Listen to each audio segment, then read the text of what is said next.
नमस्कार, आपका स्वागत है आपके अपने चैनल द फार्माकोर्स 2.0 पे। तो हम पढ़ रहे थे फार्माकोथेरेप्टिक्स। इस सब्जेक्ट में हमारा टॉपिक है मस्कुलोस्केलेटल डिसऑर्डर। इस टॉपिक में दी हुई डिसीज कंडीशन के बारे में हम पढ़ रहे थे। इसमें दो ही डिसीज कंडीशन हमें दी गई है। कौन कौन सी?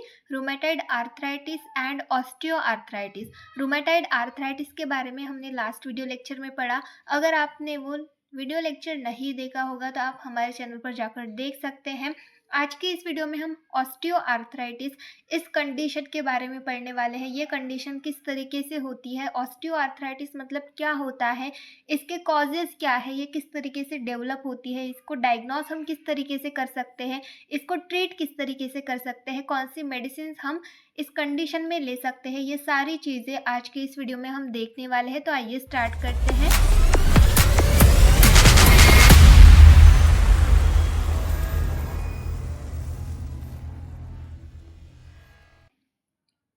ऑस्टियो आर्थराइटिस, सबसे पहले यहाँ पर हम डेफिनेशन देखेंगे ऑस्टियो आर्थराइटिस की।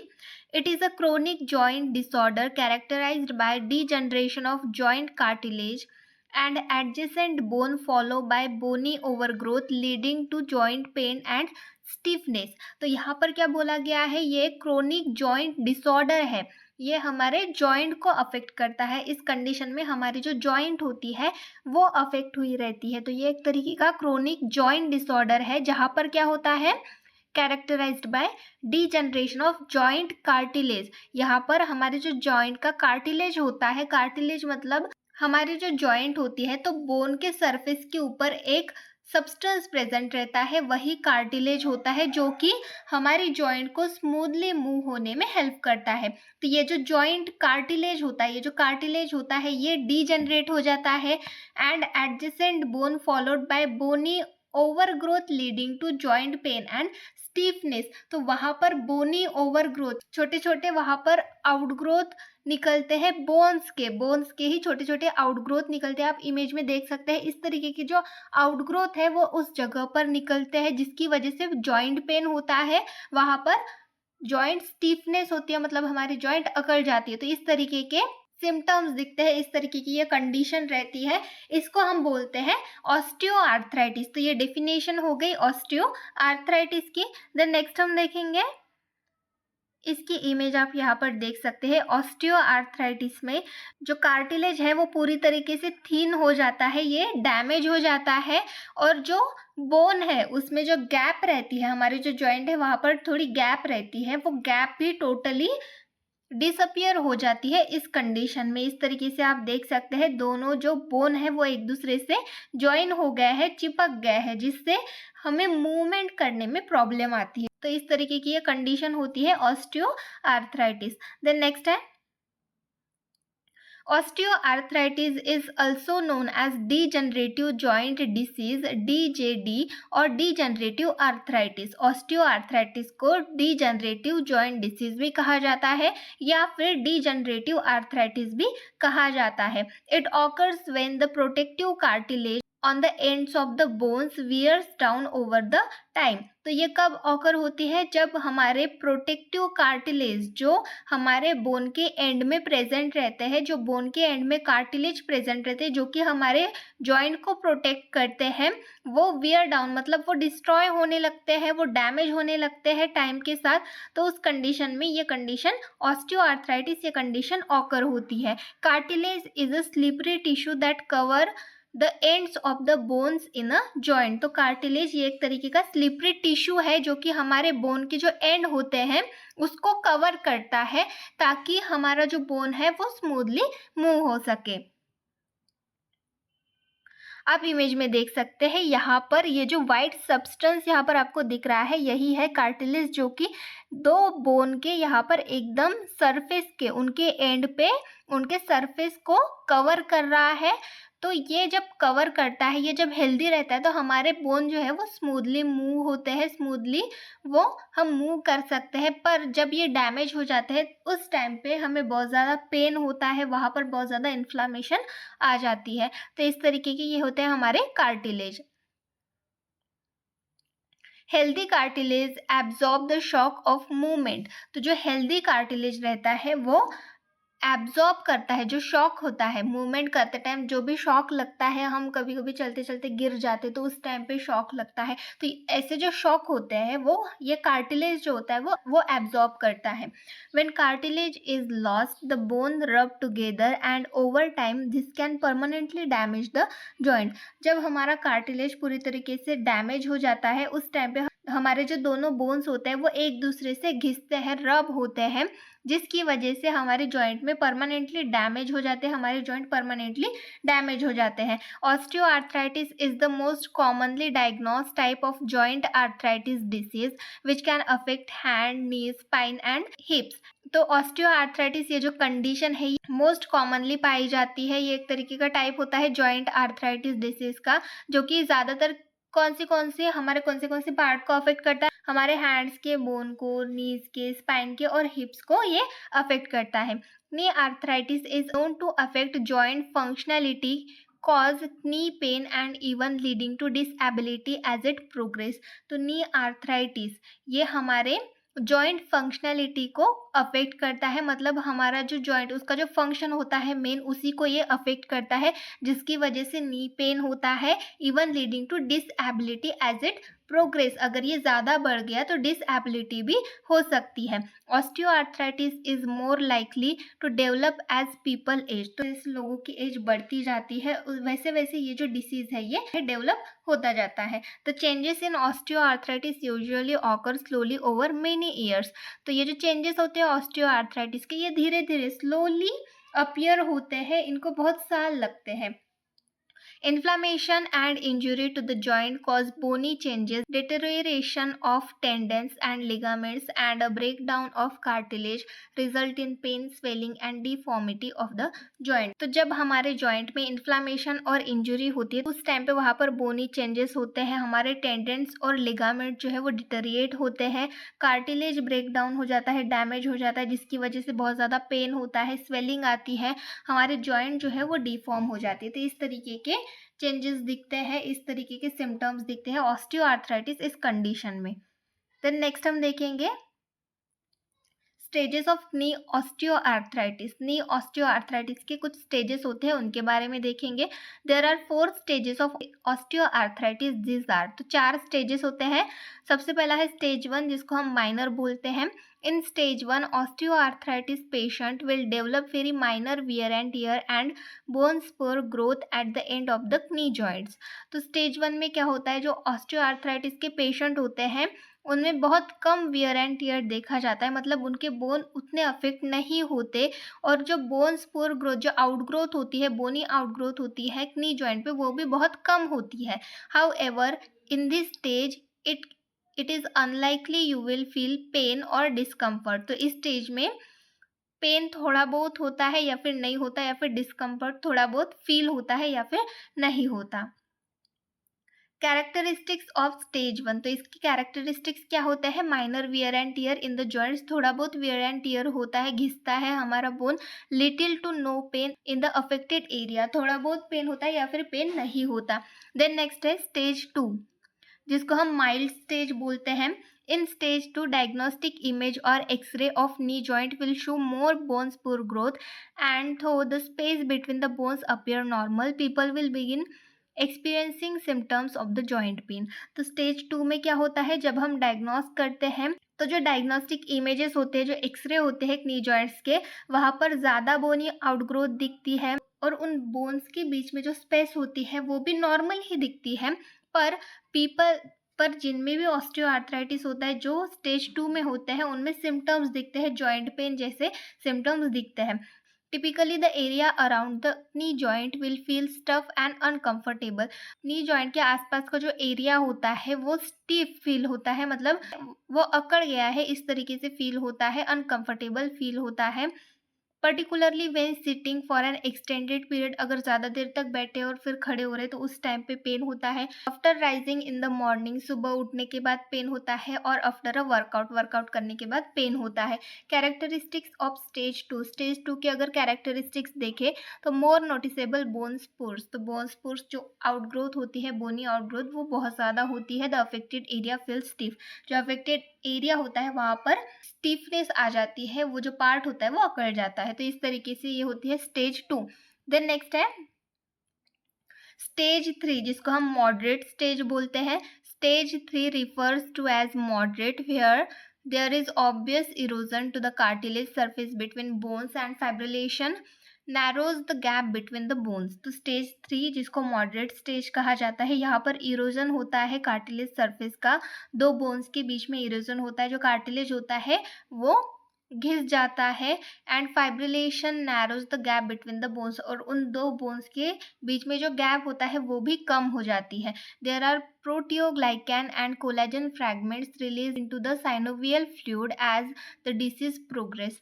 तो जो साइनोवियल फ्लूइड होता है वहाँ पर प्रोटियोग्लाइकैन एंड कोलाजन फ्रैगमेंट जो होते हैं वो रिलीज होते हैं जैसे जैसे डिसीज जो है वो बढ़ता जाता है। Where in the bones develop spurs at the joints as it become रफर, और जो बोन्स होते हैं उसके एंड में जो कार्टिलेज होते हैं उस पार्ट में जो बोनी आउटग्रोथ होते हैं वो बहुत ज़्यादा डेवलप होते हैं और पूरी तरीके से वहाँ से जो एरिया होता है वो रफ हो जाता है। With the progression of osteoarthritis of knee there is obvious joint inflammation which cause frequent pain when walking running।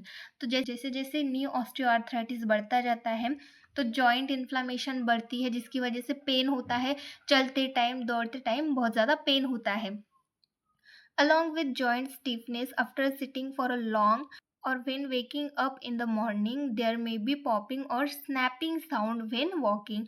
तो जब जॉइंट स्टिफनेस तो आती है स्टेज 3 में, ज़्यादा देर तक अगर हम बैठते हैं, साथ में ज़्यादा देर तक अगर चलते हैं उस टाइम पे सुबह, तो वहाँ पर पॉपिंग और स्नैपिंग जैसा साउंड भी जब हम चलते हैं तो उस टाइम पे साउंड भी प्रोड्यूस होता है। स्टिफनेस तो रहती ही है, साथ में साउंड भी प्रोड्यूस होता है।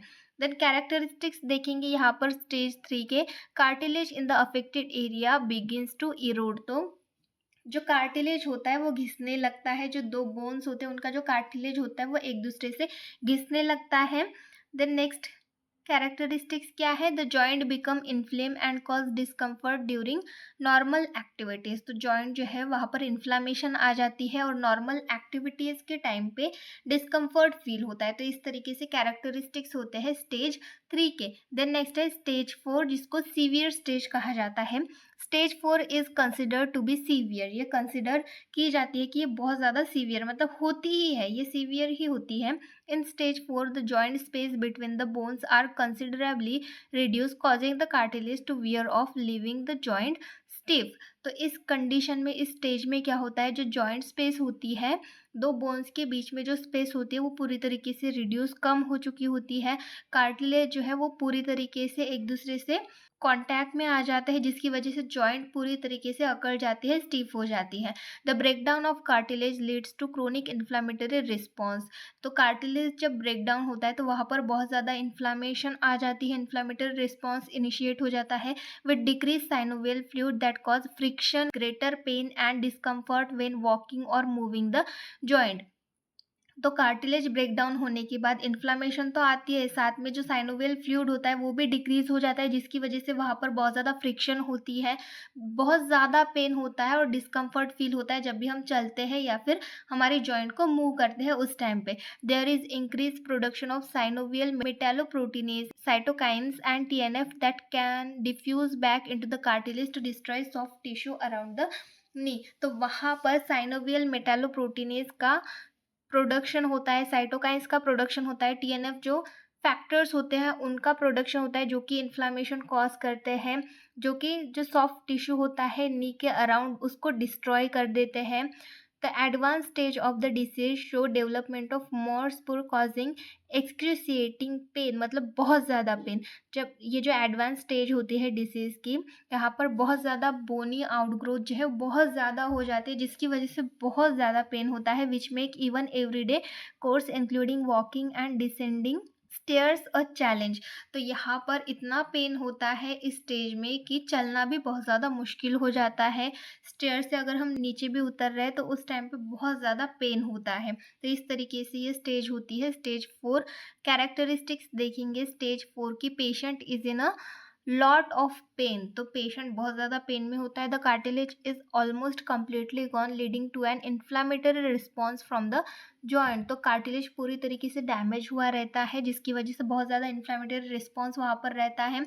Over growth of bony spurs that is the osteophytes may cause severe pain, तो जो बोनी आउटग्रोथ होता है जिसको हम ऑस्टियोफाइट्स भी बोलते हैं, इनकी वजह से बहुत ज़्यादा पेन होता है। तो इस तरीके से कैरेक्टरिस्टिक्स होते हैं स्टेज 4 के। देन नेक्स्ट हम देखेंगे टाइप्स ऑफ ऑस्टियोआर्थराइटिस। हमने अभी टाइप्स ऑफ नी ऑस्टियोआर्थराइटिस देखा, अब हम सिंपल ऑस्टियोआर्थराइटिस के टाइप्स देखेंगे। There are two main type of osteoarthritis. Osteoarthritis के दो मेन टाइप होते हैं। सबसे पहला है प्राइमरी ऑस्टियोआर्थराइटिस। तो प्राइमरी ऑस्टियोआर्थराइटिस मतलब क्या होता है? It is also known as idiopathic osteoarthritis. इसको आइडियोपैथिक ऑस्टियोआर्थराइटिस भी कहा जाता है। There is no identifiable cause of primary osteoarthritis. इसका कोई आइडेंटिफाइबल कॉज अभी तक नहीं है।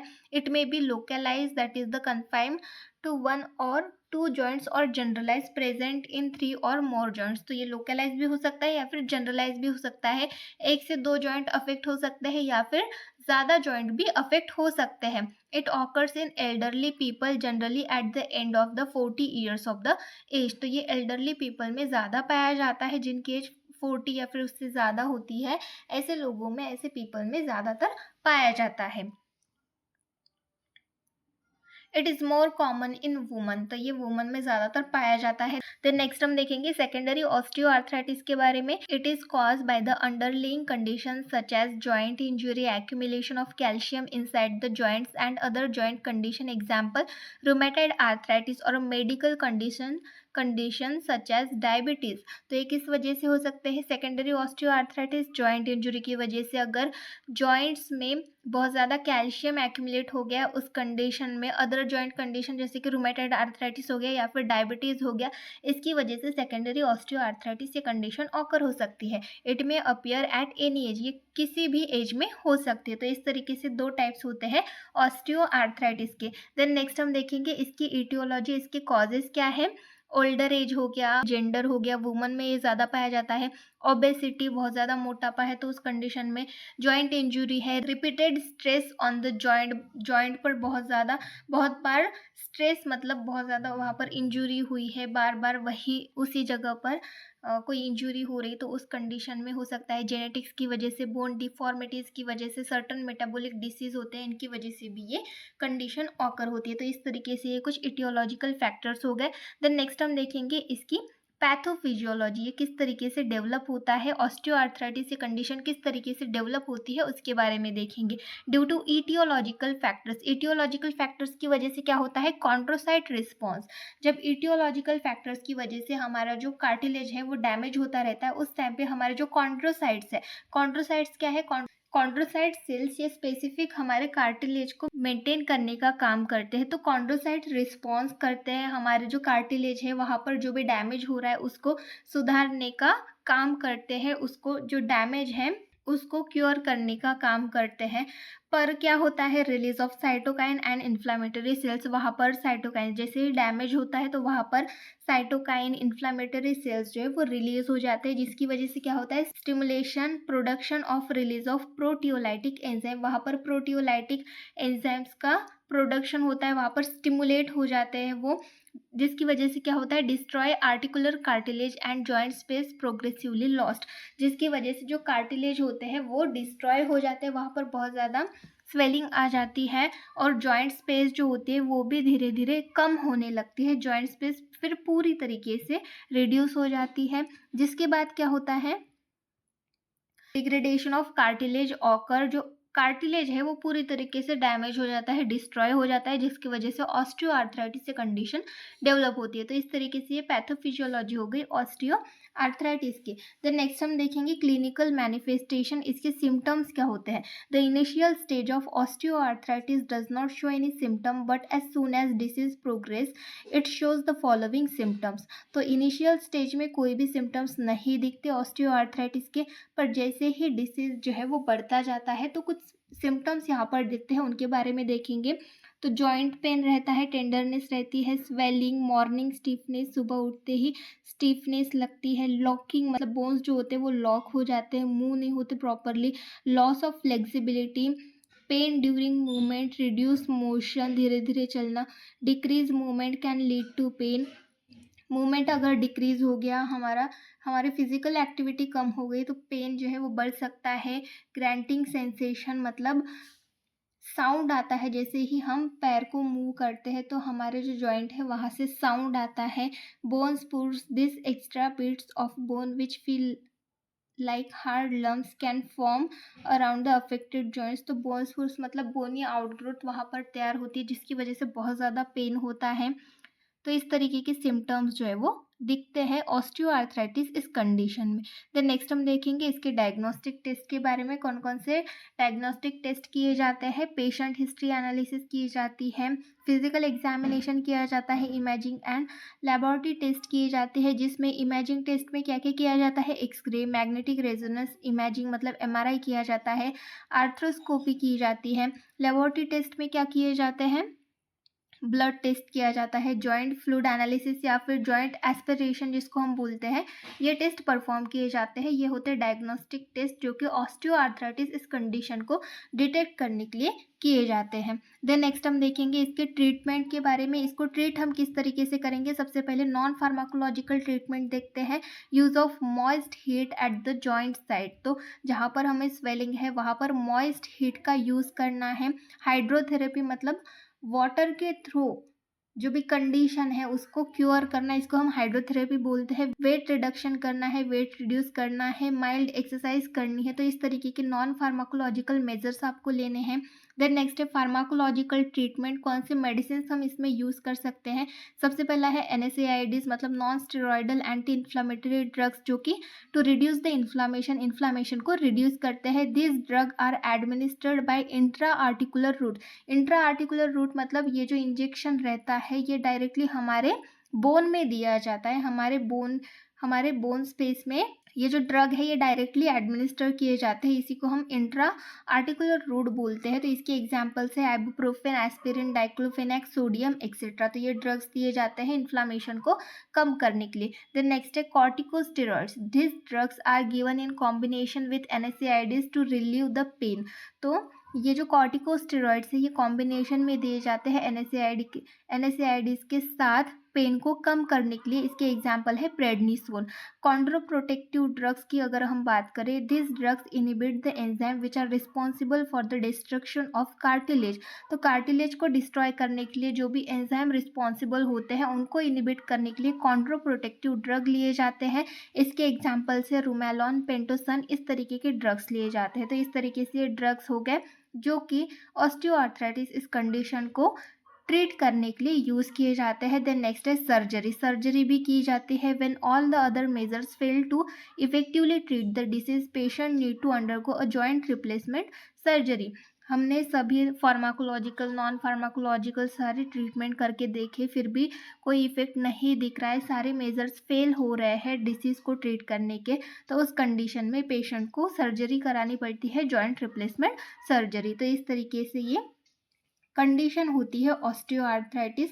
तो यहाँ पर हमने मस्कुलोस्केलेटल डिसऑर्डर्स में जो भी हमें डिसीज कंडीशंस दी गई है, रूमेटॉइड आर्थराइटिस एंड ऑस्टियोआर्थराइटिस, दोनों के बारे में डिटेल स्टडी की। आज के वीडियो लेक्चर में बस इतना ही। नेक्स्ट वीडियो लेक्चर में जो भी हमारा नेक्स्ट टॉपिक है उसके बारे में देखेंगे, उसमें जो भी डिसीज कंडीशंस दी गई है उसके बारे में देखेंगे।